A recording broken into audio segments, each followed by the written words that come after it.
Don't play this new flute and stuff on the stream. Awesome. And Turn it hot, Jordan. It's fine.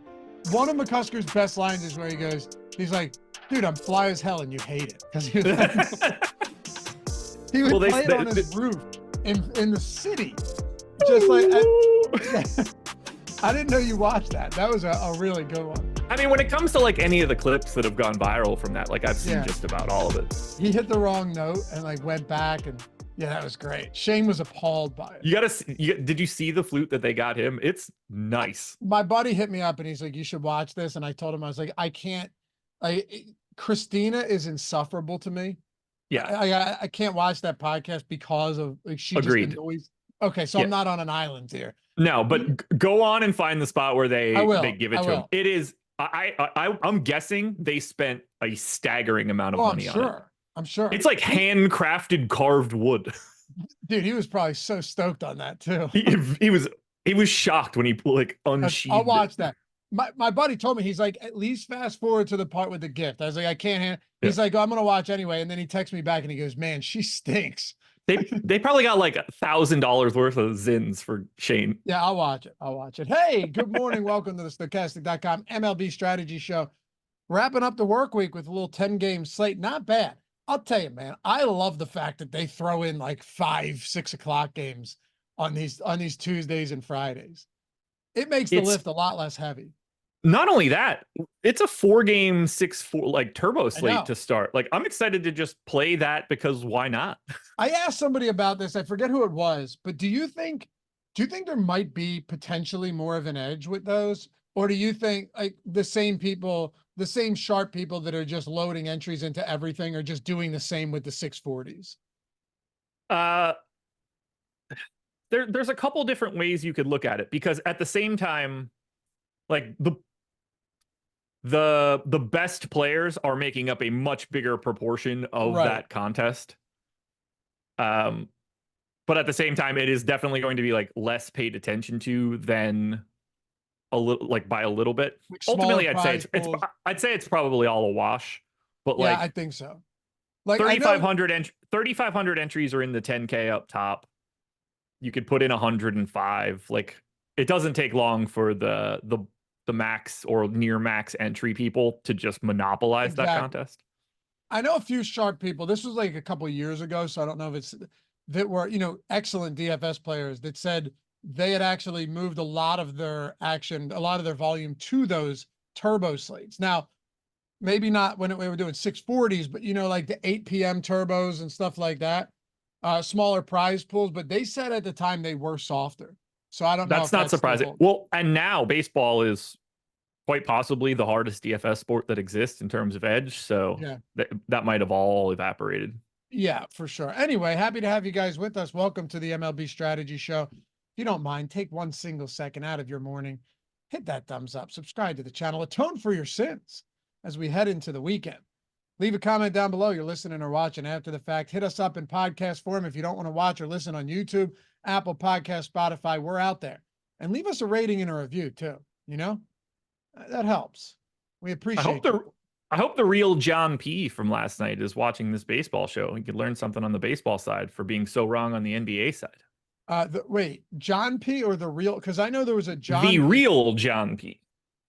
Huh. In playback last night was a big old dum-dum. He must. I wonder if it's the same John P that's in our YouTube channel. I don't think so, because that guy was never contentious. And no, this guy was extra contentious. He would get a little feisty at times, but in the way that I enjoy, like the type of people that actually make the chat better. You know what I mean? Yeah, this guy was making it 100 times worse. Did you see my tweet this morning? I did not. He was arguing with Greg and I, because Greg and I were saying that the Boston Celtics were getting a lot of open looks from 3.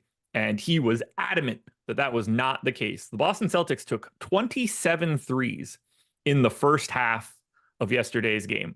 10 by player tracking were classified as open. Sorry, 12 were classified as open. So almost that sound like a lot? Oh, yeah. Hold on. It gets better. Another 10 were classified as wide open. 22 of 27 had an open or wide open distinction. And wide open is it 6+ feet? Or is that right? 6+ open feet? is 4 to 6 feet. Yes. Wide open is 6+. Yeah. 22 of 27. Yeah. Greg and I were like, what are you talking about, man? They're all open. That's great. He's By like, the no, way, that wasn't open. Dallas Pulled it up allows this morning. a lot. Open. Dallas allows a lot of open threes to begin with. And then you've got a Boston team that spaces the floor like they do. Are you kidding me? You get Porzingis back as well. It's like you have two bigs that can shoot threes. Your entire starting lineup can shoot threes at an above average clip. Yeah, they're going to be bombs away. Yeah. I'm anxious to see what they've changed. Yeah. Brian said, and Kyrie sucked as well. Yeah, I threw that up there as a free pick over on OddsShopper. Guys, by the way, if you're not on OddsShopper, even just looking at the free picks, under the expert picks page, Josh, we put a lot of free picks out. Like there's premium picks, which are great, but the expert free picks are great as well. I had under 24.5 points on Kyrie. That was a non-sweat. That was up there. Yeah. It's just what a difficult matchup for Kyrie. You mentioned it earlier this week too. I mean, it's almost reminiscent of that OKC series. Like against Minnesota, Kyrie was very, very aggressive offensively. Against OKC, there was just a barrage of unrelenting backcourt defenders on Kyrie that forced him into a playmaker role. You're going to see that with Boston when you've got Derek White and Drew Holiday pestering him the entire 48 minutes. Or Jaylen Brown or Jason Tatum. Exactly. And I'm just using two of them. As weird as this sounds, like even Sam Hauser is just like going to be able to do enough with his size that when if he gets past Sam Hauser, oh, by the way, like Kristaps Porzingis is waiting for you on the block. Right. Yeah. They're so good. Guys, check out OddsShopper too. You don't have to, you don't need to pay if you don't. It's free. You should, we have premium stuff. Like we have the market-based tool, the expert picks, the Discord, all that stuff. You would absolutely love it if you're a sports bettor, but there are free picks every day. Like if you're in the betting. David Laffy, they said, Laffy, Y-Files is awesome, bro. Love that shit. Yeah, dude, it's really, really good stuff. It's good stuff. I fall asleep to those all the time, just listening to like wild conspiracy shows, Josh, like aliens and that type of stuff. Good stuff. It's fun stuff. I recommend everybody check it out. Giants living under Malta. I'll check that one out. I'm telling you, you might be scoffing at that, but it's fun stuff. Like, the ones about time travelers, really cool. Like guys that built time travel machines in their garages, and it's awesome. Well, I mean, never mind. I know why you don't, but this entire conversation is just quite the conversation that should be coming from me based on drugs, and it's not. But I understand why it's not for you. What do you mean? Well, I don't think you're going to be in the same sort of position to sit around and take a bunch of drugs and watch. Let's see. Stories about the apocalypse, the dark pyramid beneath Alaska, secrets of Antarctica. Those are things that are made for edibles and bongs and mushrooms. My brain, I think that's why we doesn't react too well with me, because my brain's already wired that way. Yeah. You know what I mean? If I'm going to sit down for one of these bad boys and I want to watch 23 minutes of We Live in a Simulation, the evidence is everywhere. That's the one bring on the dope. I'm telling you, you'll enjoy it, Josh. I promise you. And they get into a lot of stuff about like Art Bell, who did the Coast to Coast radio show. If you remember, there was like a viral clip back years ago. You might remember this, where the guy called in and he said like he worked at Area 51 and they were coming, and then he just disappeared. You know what I'm talking about? That viral clip? Rogan's talked about it a billion times. Yeah. Okay, so Art Bell was the one that, anyway, you guys don't care. It's fun stuff. Check it out. You'll enjoy it. Whether you smoke or not, I promise you'll enjoy it. Art Bell, born Camp Lejeune, North Carolina. Half hour from me. Do you think he got his class action lawsuit money? Oh, I don't know any more of the background there. Oh my God. The Camp Lejeune. I got you. I don't know. I was seeing commercials. He might have had mesothelioma or something. Yeah, I was seeing commercials on that for 3 years. Like, have you drank water around Camp Lejeune? You may be entitled to class action. And then it ends up being like you win, you get 20 cents in the lawsuit after putting your name into the hat.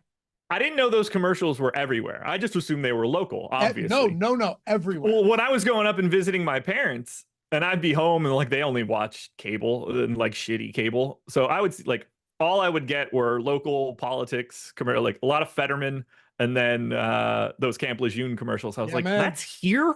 Yeah, I know. Bill Miner said he's 500 dead. miles away. Right. Bill said he's dead. Well, how do you think he died, Bill? Growing up Cross in him Camp off Lejeune. then. Growing up in Camp Lejeune. They probably Yeah. poisoned the water in Camp Lejeune just to get rid of Art Bell. Anyway. Well, we had a big like water thing like 10 years ago. They found out that somebody was dumping something called, I think it's called Gen X in our water, and it was just like it had polluted everything. Was that like the forever chemical that they called it? Maybe, yeah, Gen X Water Wilmington. The forever. In June of 2017, Wilmington Star News broke the story that a toxic chemical named Gen X was found in the Cape Fear River, the drinking water supply for 500,000 people. Oh, wow. Yeah, I think DuPont. I think it came from DuPont. It's a byproduct of something called vinyl ethers. Speaking of DuPont, that was a wild movie.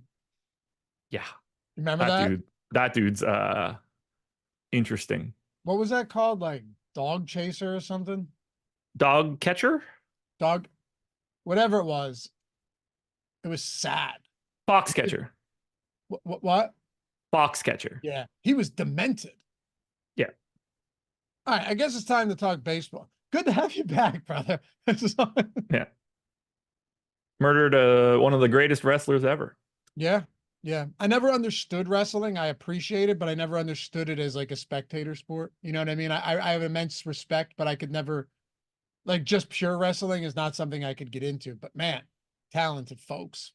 It's one of those things where like you don't ever really get to see the best of the best, which is the one you would want to watch. You remember it from like seeing the best dude in your high school fuck some random kid up from a different school. He's like, oh, this guy's going to be a state champ. And then you're like, this guy hasn't won in 2 years, but he's the only 157-pound dude in our school. So he's going to get power slammed through the mat in 10 seconds. Let's talk about some pitching. I only need to talk about 2 dudes, so this should be easy. Oh, good. Is that really what you're, well, hold on. Let me take a guess. Here. I have 92% of one pitcher and 64% of a second pitcher. Really? All right. Is one of them? And I would be shocked if I change anything about it today too. Is one of them Michael King? No. Okay. Is one of them Crochet? Yes. Okay. So then the other must be Lance Lynn. It is Lance Lynn. I don't know how you don't, like, we don't talk about lock buttons, but Lance Lynn at home against the Rockies, I'll take it. If he gives up all the power that he normally does. Gray yesterday. You have to, like, I'm going to have I don't know how to get away from Lance Lynn today. I said the same thing about Sonny Gray yesterday. He didn't get out of the 4th against Colorado. Trust me, man. I'm walking Lance Lynn into a death sentence tonight with that amount of exposure. But he's $7,400 on DraftKings, man. And he's basically facing a AAA team. That's so tough to get away from. Real tough. You know, his strikeout stuff hasn't been as good this year. It's odd. Has been better at home, by the way. I don't know his strikeout rate, but he's well over a K per inning at home. But his swinging strike stuff, swing and miss stuff hasn't been as good. But he's the $7,400 price point. Man, how do you? He has his strikeout prop is 5.5 juice to the over. It should be. If you're projecting 6 Ks at 7,400 against the team with basically the lowest implied total on today's slate. I know. Holy shit. How do you run away from that? The only argument would really be ownership.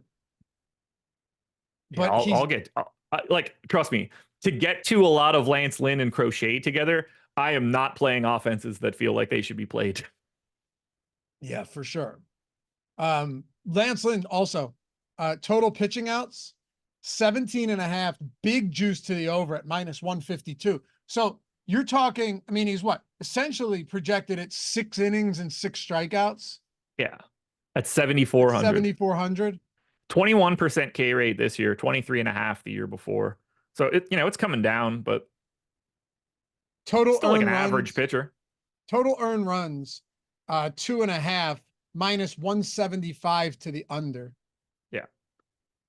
Like I'm going to be like I won't mind whatsoever if he ends up in every lineup I have. Yeah. Yeah. He's just not priced correctly for this matchup against the Rockies. You're getting like a free $1,000. You are. I, you know, the only argument again is like we have him at 35% right now. That almost feels low.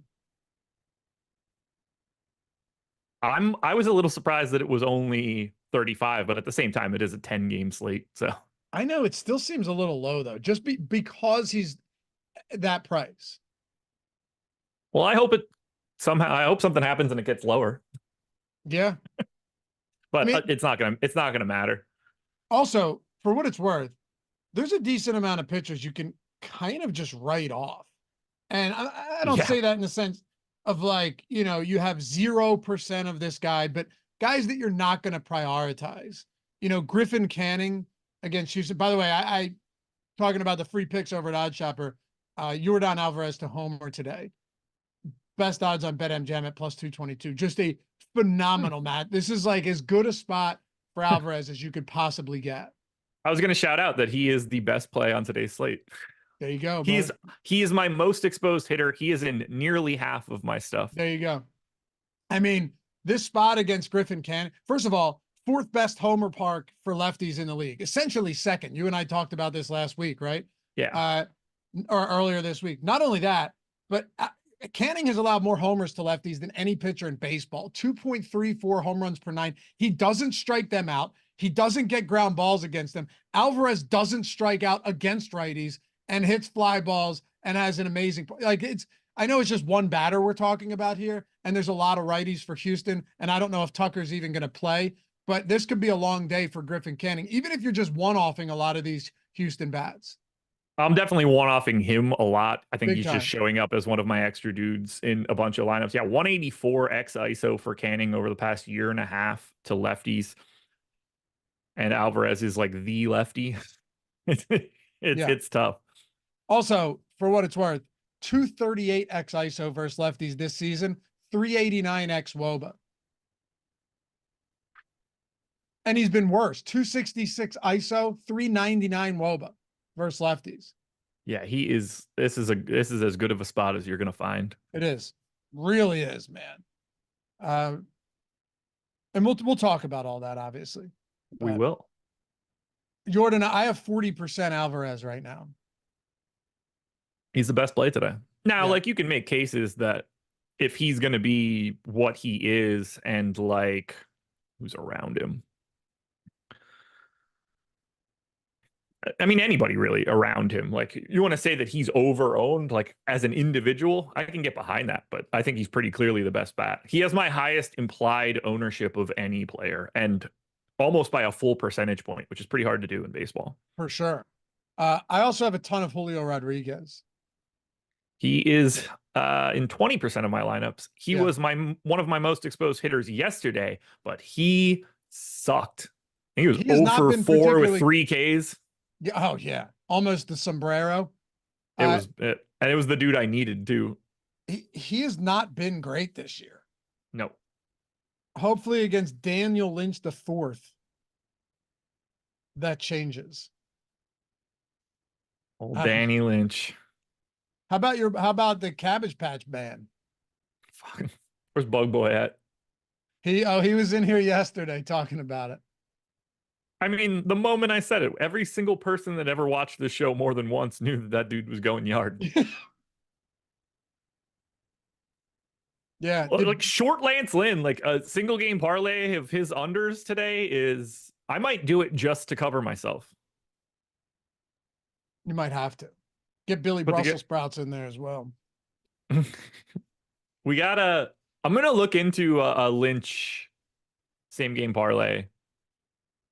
Over runs, under Ks, whatever I could piece together and just take it. Why not? I can get like half my my entry fees back if he dies just by betting against him. If Daniel Lynch just gets crushed? No. If Lance Lynn gets crushed, I might as well just take a same game parlay against Lynn. Oh, I thought you said Lynch. I got you. Yeah.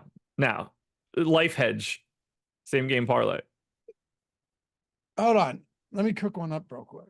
Yeah, that's what I'm saying. Like I think there's probably something. If I'm gonna have 92% of them, there's no reason that I don't try to create some like 10-1 parlay to bring some of that cash back.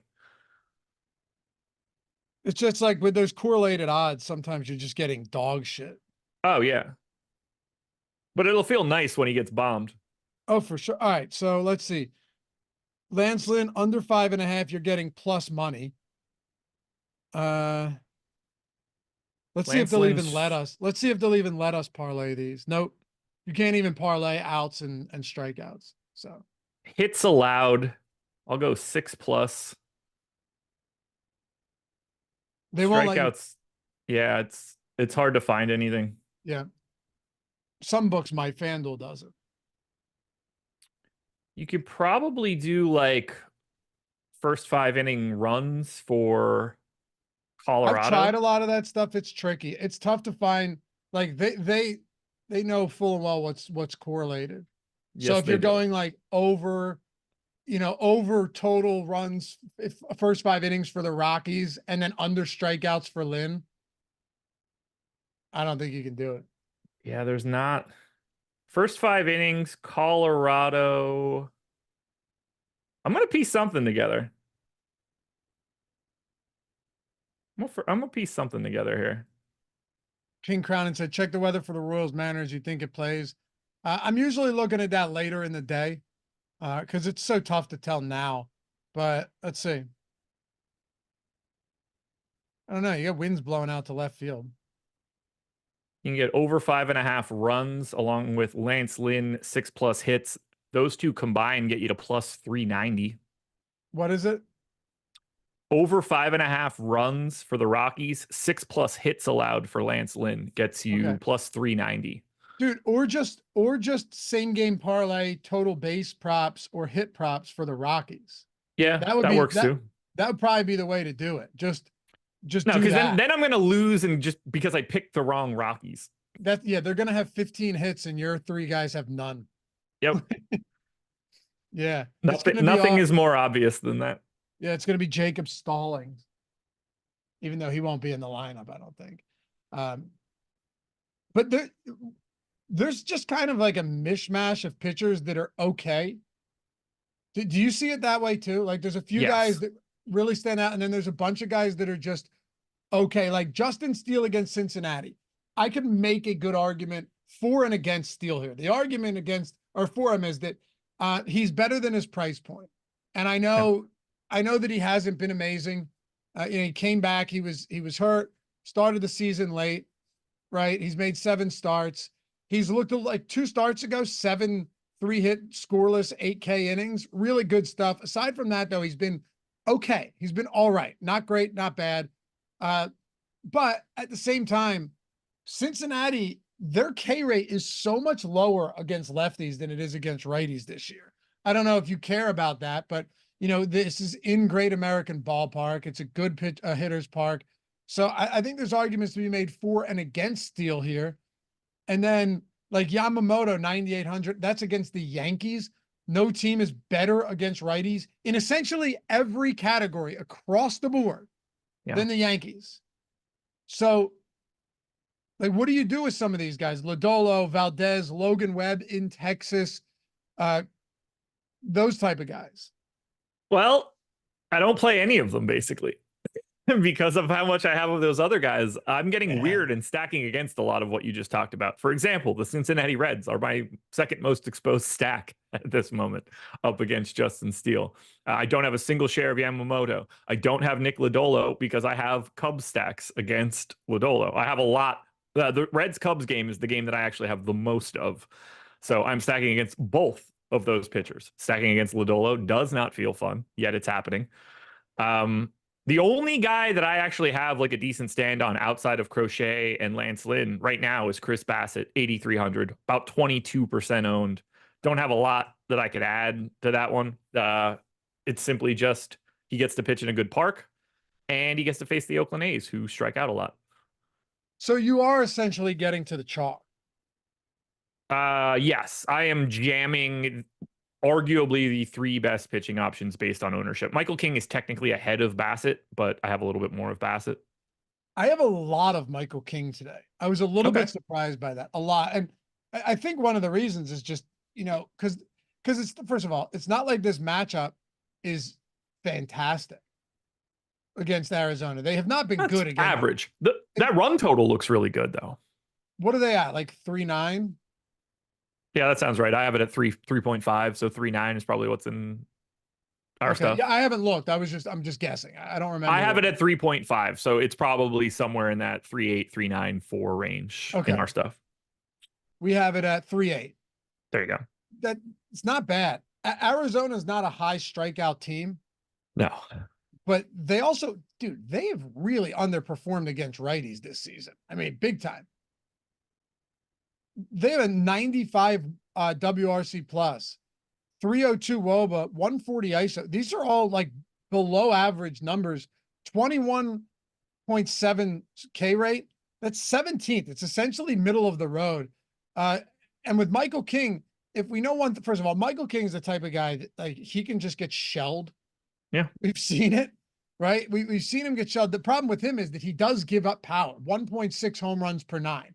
He does give up a decent amount of power, which I don't love, but he only has a 7% barrel rate. He doesn't have an extreme fly ball rate, massive hard hit rate, nothing like that jumps off the page. I mean, he is pretty good. And what, 11.5% swinging strike, 31% called plus swinging strike rate. These are all good enough numbers for me. 25% K rate. I have no problem with it at 8K. I just thought he'd be lower owned than he is because it's against Arizona. Yeah, I think that's sort of what's causing me to like. I have 10% of King. He is my 4th most exposed pitcher, but I'm coming in under the field by a pretty significant margin, so I'm not entirely sure it matters too much. Let me look at his outs prop. Outs prop is 18.5 minus 198 to the under. So, Okay. Call it 17.5. I could probably give him another out. I think by the time this is over, I probably end up closer to neutral on King. So I like the shout. Even with heavy juice to the under, anytime a pitcher is getting an outs recorded prop over 18. Yeah. I have him in for 5.5 innings right now, but I'm probably a little light. How do you get to a half inning? Huh? What's a half inning for a pitcher? It doesn't matter. I know. That's not how this works. I know. Logan Webb. I think we got to talk about Webb. Okay. Well, two things. One, Webb is actually a really good pitcher. He's just not an elite fantasy pitcher. He's also not bad, like from a fantasy standpoint either. This guy pitches super deep into games, like 1, 2, 3, 4, 5, 6, 7 of 13 starts. He's gone 7 innings, Josh. 1, 2, 3, 4, 5, 6, 7, 8, 9, 10. 10 of 13, he's gone 6+ innings. So, I mean, the guy goes deep into games, doesn't have elite strikeout stuff, but he, not at all, but he has basically league average strikeout stuff. 7,700 to me, I think alleviates some of that concern that he's not a great strikeout pitcher because he can pitch deep into games and limit runs. It's just such a tricky spot. Park plays up power. Rangers do not K. And they're, at least an average offense. I don't really have much of Webb, but I'm 100% not getting to the Rangers. I think that's sort of the cleaner path, is just simply not playing Texas in comparison to playing Webb. But he's not like a cross off for me. I think he's, properly owned at 15%. Yeah, I don't think he's a stellar option, but I think it's 7,700. You're at least getting a very reasonable price on him. Like if I end up getting lineups with Logan Webb, in no way am I going, oh man, I don't want Logan Webb. No, not at all. I don't mind it. 4.5 strikeout prop, juice to the over right now. I think, like I said, I think like 15% ownership is spot on for him. All right. What about Al Gore? The old Cooper Criswell. Yeah, I'm telling you, every time I look at that picture. Oh, you weren't on the show. Do you remember? I don't know. All right, hold on. I was like, I don't know, man. Is it hot? Did he create the global warming? Did you used to watch South Park? Yes. All right. Do you remember the Man Bear Pig episodes? Yes. All right. Remember Al Gore had that goofy smile when he was proud of himself? in those. Yes, Like if you know what I'm talking about, right? I do. All right, go on to DraftKings and just pull up the Cooper Criswell headshot. Every time Okay. I look at that, it's totally the Al Gore from Man Bear Pig, where he's proud of himself and he looks at the cat and he looks at the screen. I mean, Let's find out. when you see it, you're gonna know exactly. Look at the I mouth. have to log back in and get a text message for it because I went to the sports book while we were on the show. That's fine. I just ask you to look at the mouth and the eyes, the way they're looking at the screen. If you remember the Al Gore image from Man Bear Pig in the South Park episode, you will absolutely see the resemblance I'm referring to. There's no way you missed this.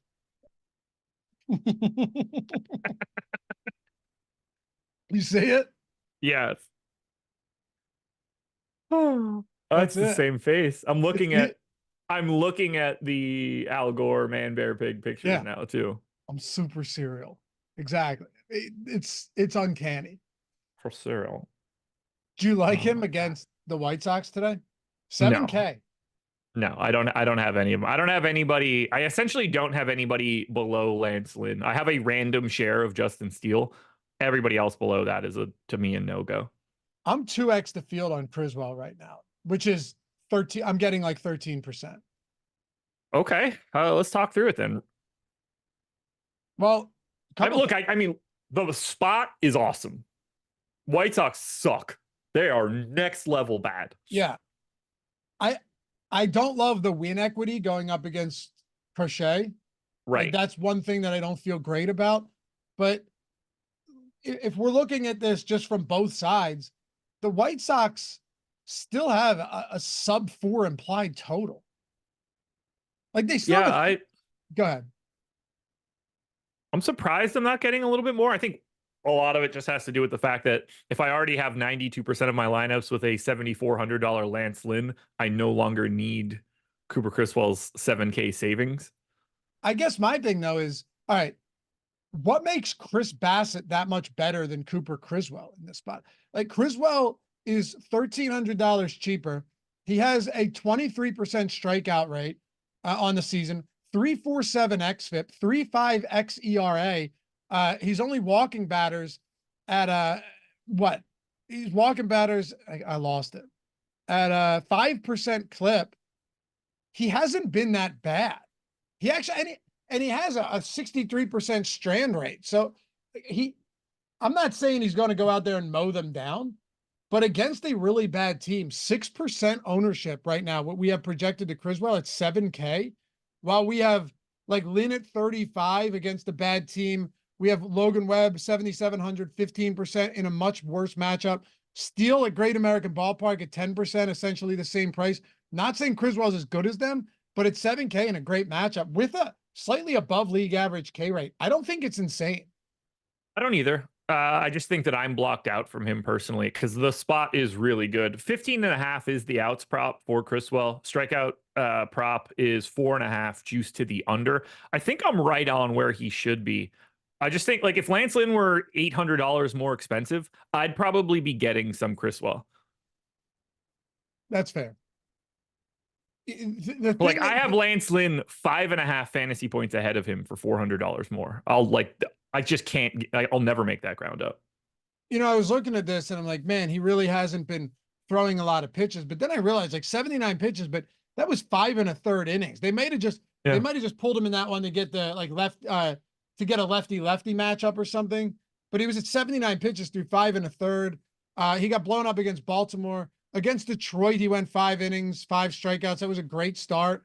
I don't know if he's limited as far as pitch count goes. That's the only thing I don't like though, is seeing the pitch count. Yeah, I mean, he's like you mentioned Bassett for him before. Like Bassett's projected for like 3 more outs than him. Oh yeah, I'm not saying Bassett's not a better play. What I'm saying is that they're $1,300 apart, and one of them's getting no ownership at all. Yeah, I definitely think Bassett's a better play on paper, but no, like everything that you said about Criswell is spot on, and he's probably going underlooked just because of the context of this slate. Right. We have him with a significant amount of leverage, positive leverage too, in the top pitchers tool. He'd be really interesting if that like Lance Lynn game got rained out somehow. Criswell, yeah. Yeah. Uh, Because he is the best pay down I below think so. Lynn. I think Ryan Weathers is a little sneaky too. That one's going to surprise people. Go for it. I mean, dude, he has a 55% whiff rate on his sweeper and a 40% whiff rate on his changeup. Do me a favor, just like, indulge me for a second. Look at his game log over the past few starts and look at the matchups too. All right. Where the fuck did game logs go now? And granted, like we're talking Mhm. a 1% owned pitcher. So I'm not saying load up. I'm just saying if you look at these and the matchups. How does that start happen? 6 innings, 9 hits, 11 Ks. Against the Rangers. Yeah. No, he's been good. These past 3 starts have been great. And look at the matchups too. Like Arizona's not a high strikeout team. What do you have? 7 strikeouts against them, 8 strikeouts, I believe, the previous start against Milwaukee. 30% K rate at home this year. I did the underdog video on OddsShopper today, and I threw up the over strikeouts prop at 4.5 for him, and I got it at like -115. I think it's already at like -160 or something, and some books already moved it up. So I don't think he's a great play today. I think it's a better spot to bet on, to be fair, than it is to take in DFS. But I just wanted to throw it out there. Ryan Weathers has been good, real quick, and his swing and miss stuff on 2 pitches, changeup and sweeper, really good. And his hard contact he has kept down considerably. I'm going to end up having him. Yeah. So I have him in for 5.5 innings. We're going to do this again. His outs prop right now on FanDuel, 17.5 -140 to the over. Dude, he's gone 6+ innings in 6 straight starts. He can go deeper. I'm like 2 outs short of him now. I think he's flying under the radar as someone who's actually been pretty good. I'm gonna give him that bump right now and hit my button and run it. And like in a couple of minutes, we'll see if that ended up getting me to him at all. Yeah. Because if nothing else, Weathers is a guy that you should be keeping your eye on if he's going to stay at this price. Because it's not a great matchup against Cleveland. I understand that. It's not. I'm excited to see what this ends up looking like here. Let's run it. Let's find out. While you do that, Swoop said Weathers is due to get lit up. Maybe, dude, but here's the thing. He has a 3.41 ERA, 3.81 xERA, 3.75 xFIP. He's pretty much been where he should be on the season. Here's the problem. Here are the projected K rates for the top of the order in this matchup. Steven Kwan, 11. Tyler Freeman, 14. Jose Ramirez, 11. Josh Naylor, 17. Andre Jimenez, 16. There's just they don't strike out a lot. I know. No. That's the downside. That is the downside. But just keep an eye on Ryan Weathers going forward. I think that there might be something there with those 2 pitches, and he's throwing them a lot. Based on his ownership now, I would love to cut my Lance Lynn to like 75 and get like 20 of Weathers. Yeah. Right, because if he ends up getting blown up, who cares? But if he doesn't, and you've got some Weathers lineups in there at 1%, you feel pretty deep. Plus, you still have plenty of Lance Lynn to get you there. I have his implied ownership at 9%. He's been pretty good. I like that shout. I'm glad you pointed that out. I mean, like in the afternoon, I usually go through all the prop markets and really dial in all the out props and make some K adjustments. Yeah. It's not something I do in the morning because there's no use of doing that. So like if that would have existed, it would have made the change later, but I'm curious to see it now. Swoop said Fry and Ramirez going deep on Weathers today. Maybe. Hey, I don't think the Guardians are a bad stack either, for what it's worth. It's not a great park, but they're good against lefties. So I don't think they're in a crazy bad spot either. In this game, I have 1 share of Jake Berger and no other hitter or pitcher at the moment. Doesn't shock me. I mean, you're not getting a Logan Allen. No. By the way, guys, not the preferred Logan today. We reference all of the Sims and everything, and talking about exposures. Jordan ran one. He threw it up on the screen as well. I want to look at that for a second too. But if you guys are ever interested in checking out these tools, just making your process not only better, but way easier, and putting yourself in a position where every single day you're building good lineups. Look, we're simming these contests tens of thousands of times, and then spitting out the best lineups. Josh, you always explain it better than I do, just in the overarching like approach of how this works. But it's something that all of the best players have been doing on their own for a long time before we ever released this. But with baseball, like I remember Tom, our CEO, who's one of the best DFS players out there, he said he actually stopped playing MLB DFS for a while because of the difficulty of it, and then started playing and winning again once we started using the Sims. It's just the perfect way to get yourself started. Like, I talked about it a lot yesterday on the NBA shows, and it's just as relevant in this spot. Run the Sims, get the data that comes out of it, and then make the decisions that you want to make personally. Like, you don't have to make changes. Like, let's say you look at the slate and you say, like, I think the White Sox are going to be the best stack today. I'm just picking a random team. It doesn't matter. Instead of like boosting them to start making those changes, you run your Sims straight. Then you filter and find the best White Sox stack. Maybe you need to build a package of 3 lineups. You only get 1 on that first run. Let it rip again. Pick the next best White Sox stack that shows up if that's what you're trying to do. Because now you can combine all of the data and the math side of DFS, which is unassailable. You are going to have a very hard time beating this game long term because of what you're going up against. Now, you could use those tools and then still be an I know ball guy and pick the things that you think are going to happen. It's just allowing you to take the best version of whatever you think in your mind instead of putting together a bad version of that lineup. I think that's the piece that gets missed the most for Sims. It sounds like it's that next step up, but in all actuality, it allows you to do the exact thing you wanted to do before Sims came around. It's actually a really good way to look at it. It's not where like you're using a optimizer where your inputs are going to create different lineups. Your inputs after the lineups are made are giving you the best lineups with that type of play that you're looking for. Yeah. It's a much better way to build a portfolio. I mean, for anybody, but like if you're a limited lineup player, you can craft this to be whatever you want it to be. It's like, okay, I want the best Dodger stack I can get, the best Red Sox stack I can get, and the best Blue Jay stack I can get today. That's what I want to play in 3 max. And you could run the Sims. You can run the Sims 10 times, save a couple for each of them, and then sift through everything and figure out which guys you like in which spot. Or build out your own lineup, add it back into the Sim, and find out how what you built shows up. Maybe you hand build that. You hand build one lineup. You add it in as the 5,000th lineup in that Sim, and then you find out that what you built is -40 ROI, and it's like, well, shit, back to the drawing board. It's all right there. It'll let you analyze your thoughts first. Massive for people that want to do it like that. Because there's a lot of customization, but you want to run it first, unadulterated, like you said, for sure. Yeah, like it's the perfect way to evaluate your hand builds before the slate starts. Yeah.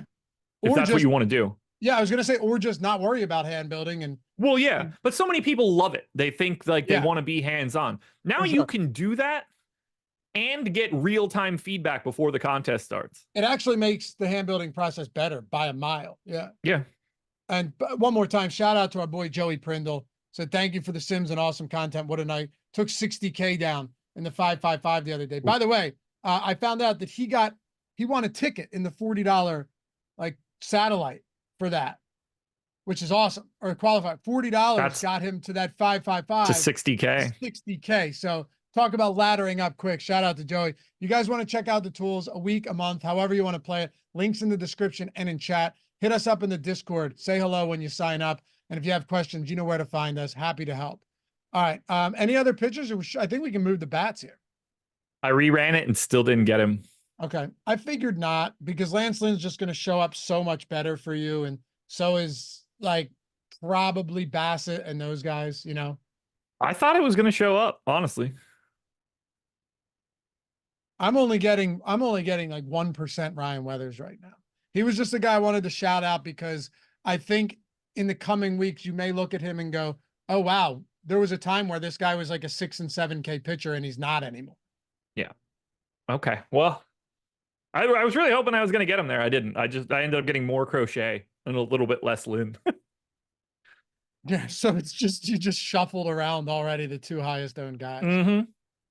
But he great. Uh, I mean, Weathers is the leverage guy. I'd like to take a look at what lineups look like with him in it and see what's making it not happen. Again, I think it's just Lynn. I think my two favorite leverage spots would be, because you don't need to get a lot of them at all, would be Criswell and Weathers. I don't hate it. Yeah. I don't hate it. They are interesting pay down pivots to Lance Lynn, that's for sure. Yeah, that's all it is. All similarly priced. I'm getting a lot of Houston bats. I'm getting a lot more Seattle. Seattle right now, I'm getting a lot of 5-man stack. I have 23% 5-man stack exposure to Seattle against DL4. I have 13% of the Seattle Mariners right now, so I'm with you. A lot of Dylan Moore, very easy to get to. MPE 4K.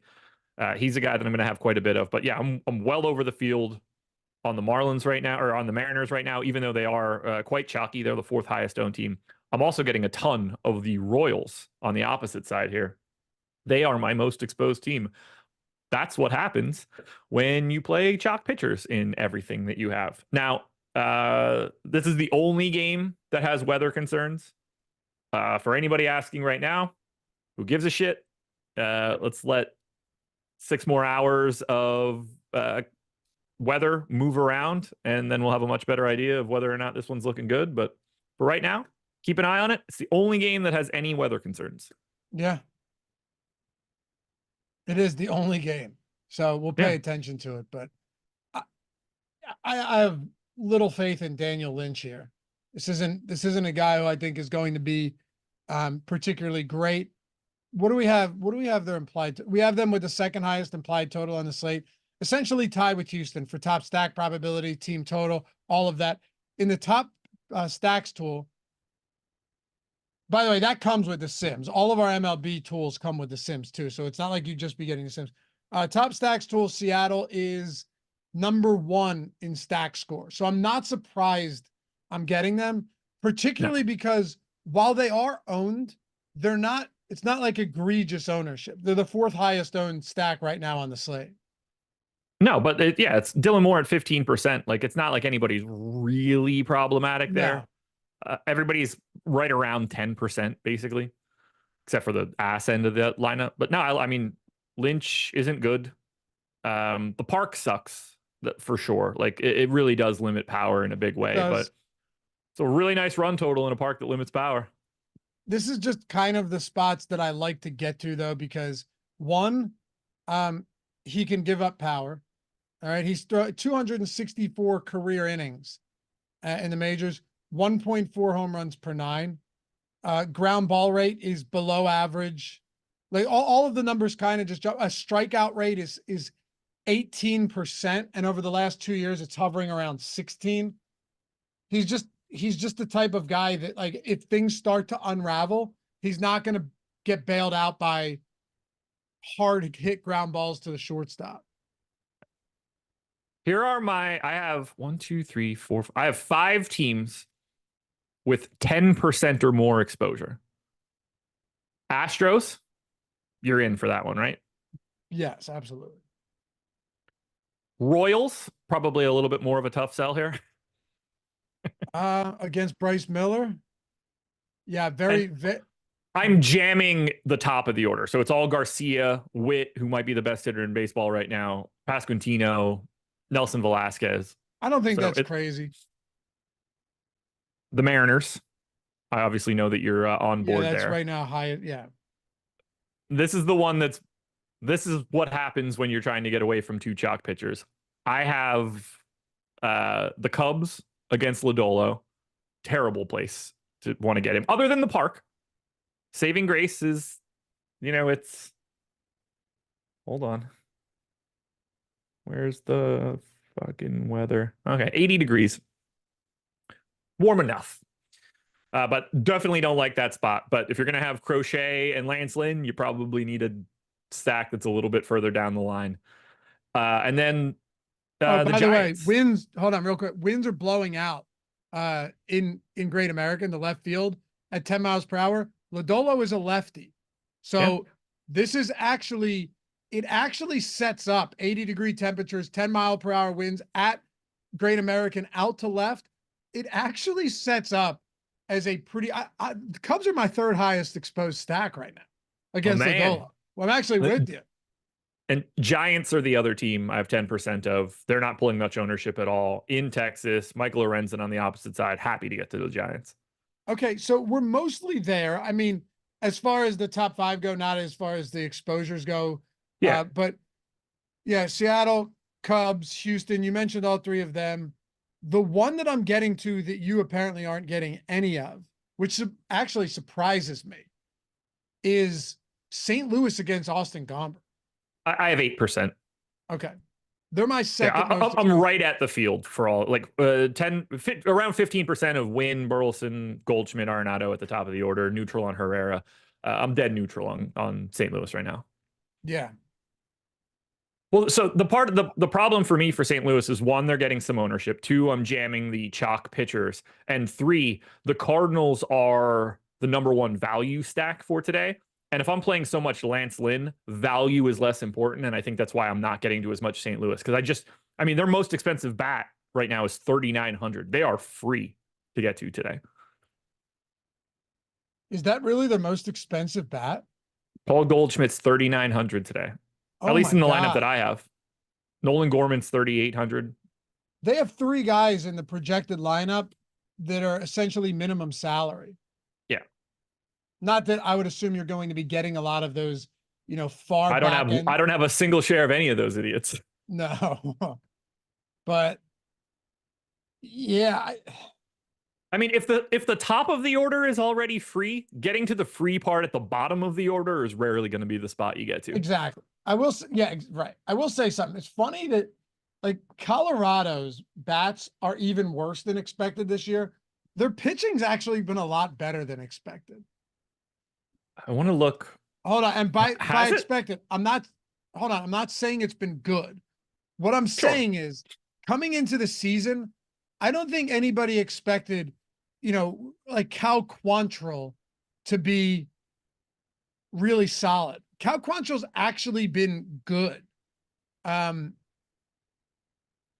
Austin Gomber, you would expect him just to be terrible. Josh, he has not been bad.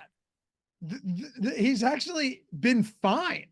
And these guys pitch at Coors Field. All I'm saying is they've had a few guys that you would have expected to be terrible that have actually been a lot better. I thought there was another one that's been okay. I could be wrong, but yeah, I thought the entire rotation would be trash.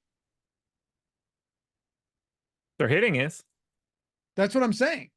That's what I'm saying. It's been even worse than expected. 84 WRC plus on the road for Colorado this year. That's 27th. 290 on base percentage. As if Lance Lynn didn't look good before that. I know. He's going to get shelled, dude. Shelled tonight. Lynn? Yeah, yeah. If he makes it out of the second, be lucky. You got Ranson here saying Lynn too cheap, easy matchup. Yeah, I mean, that's the prevailing logic here for sure. Jake said Dakota Hudson hasn't been as bad as expected. Right. I mean, obviously he's going to get blown up from time to time, but these guys, you'd think they would all be like 7 ERA guys. Luke said Dodgers not grading out because they're too expensive, ? Let's look. Dakota Hudson has been awful. Has he been terrible? I haven't looked.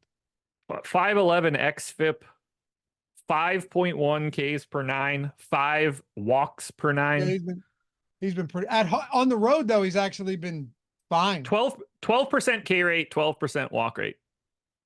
Oh no, he stinks. But on the road, he's been fine. Yeah, but terrible. Still not good. But all of those guys should be bad. Terrible. So Luke, you're saying Dodgers against the Yankees? Jake, he's having the worst year of his career. He's a 511 xFIP. It's never been higher than that. He's pitching in Coors. He has a 528 FIP. It's never been higher than that. Do you have any of the? I don't really have much Dodgers at all. Against 3%. Only guy that I have 3% of the Dodgers. It's because I have 14% of Ohtani. And again, with me saving so much salary and having some of these weird stacks, that's why I'm getting to so much Yordan Alvarez, so much Shohei Ohtani. I can fill out my add-on hitters as the upper echelon of bats on this slate. Right. Yordan Alvarez, Bobby Witt, Julio Rodriguez when he's any good. Like, these are the guys that are at the top of my exposure list right now. Yeah, I'm basically getting to no Yankees and very little Dodgers. I don't have I have one share of Judge, and that's it. I don't know how you would want to target against Yamamoto. I actually, to your point though, I have a lot of Ohtani. Yeah, same. 27%. But I don't have really any Dodger stacks. I think I have one maybe. I have 5% Mookie, 2% Freeman, 0.7% Pages. Most of these guys I'm just not getting to. 1% Teoscar.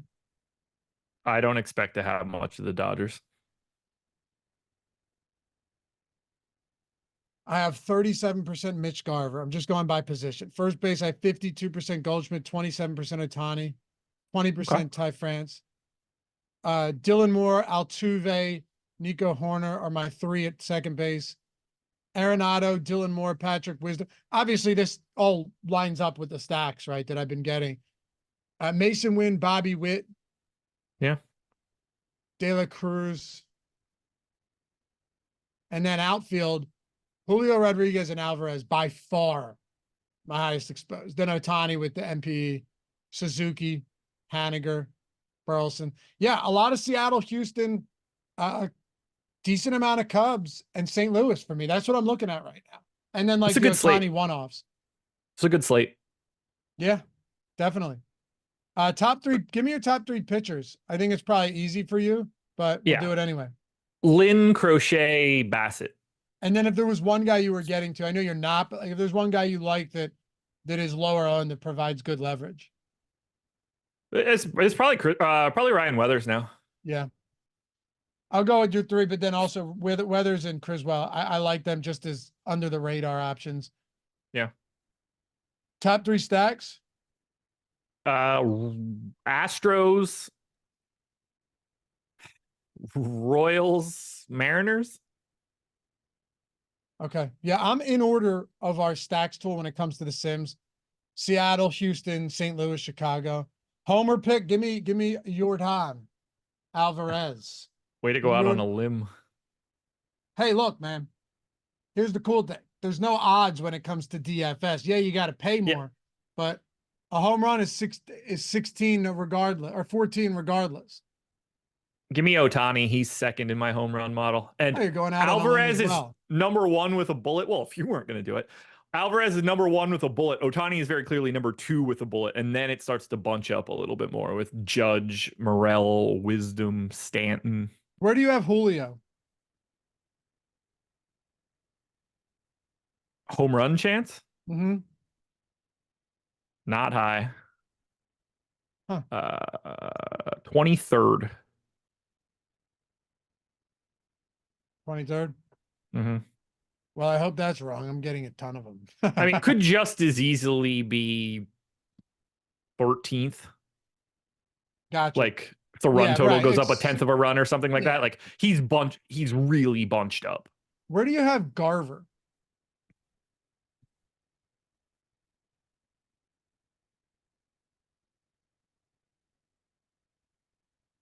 $45th. Wow. Which to me, like, that's pretty good for somebody like he slotted to hit 7th. Like, he just has such a lower chance to do it because he's getting such a lower plate appearance projection. I only have one guy that hits at his spot in the order or lower ahead of him. Like, it's just he just doesn't have as much. If you were hitting second, he'd be miles ahead of that. Yeah, that's a good point. You're projecting him for less plate appearances and everything too. Seattle against lefties, they still strike out a decent amount, but there's some, I mean, you got a lot of righty bats in this lineup that can do some damage. So I kind of like it. We need that weather to check out tonight. Yeah, we'll know. Yeah. We'll know. Like, I don't think it's dire right now, but I mean, you look at some of the ISOs on these guys for the Mariners against lefties, brother. There's some like big power bats from the right side of the plate. Yeah. Strikeout or homer, basically. I like that a lot. Anyway, I'm pumped for tonight. And nothing else to do. Yeah. Michael Peterson, Laffy going with his daughter. You remember that? Yeah. When I said that my daughter's name was Jordan with a Y, so was it you that thought, or no, it was someone in chat Yeah, it was chat. that thought I named her Jordan, like the Y, like it's Jordyn, but people thought that it was YOR. I just gave her the straight, oh boy, what I have been hit hard for the cultural appropriation there, Josh. Yeah, you probably could have went for a middle name and checked off like another racial group box Do you too think if you Terry needed to. Scooble takes heat for that? No, Wow. I don't think so. Anyway, if you're not rocking the avatar yet, guys, no better time to do it. Stochastic.com/HOF. Go over there. We got 6 sick avatars. Pick whatever one you want. Use it. DraftKings, FanDuel, wherever it is you play. Finish top 3 in a field of 5,000 or more. And tweet us your wins at Stochastic HOF. You look at it, like you have the tiers, right? Bronze, silver, gold. It used to be you could only win once a year. Now you can win a lot of times. Shit, you finished top 3 in a field of 5,000 or more 3 times. Doesn't matter if your entry fee was 25 cents and you're getting a month of Sims all access. Every single sport, everything on the site, $550 value. Look at silver, look at bronze, all of these reasons to keep the avatar, to keep winning. And if you ever hit a 20K plus win, you get the custom engraved Stochastic Hall of Fame ring in the display case. Very, very cool stuff. We want to do good stuff for you guys that help support us and rep the avatar. And we figure what better way to do it than to sweeten the pot big time with the Hall of Fame program. So check it out if you haven't done so yet. Follow that man at Josh Engleman on Twitter, me at Laffy_D. And we'll see you guys back here for the next one. Peace.